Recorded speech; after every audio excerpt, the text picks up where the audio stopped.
May mga leaders na sobrang galing, nakaka-inspire, nakaka-motivate.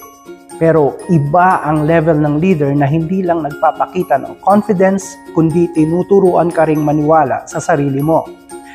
Hindi yung masasabi mo lang, wow, ang galing niya. Kundi, wait, kaya ko rin pala to. That's the kind of leadership na hindi lang nagpapakilala sa stage, kundi nagbibigay ng spotlight sa iba.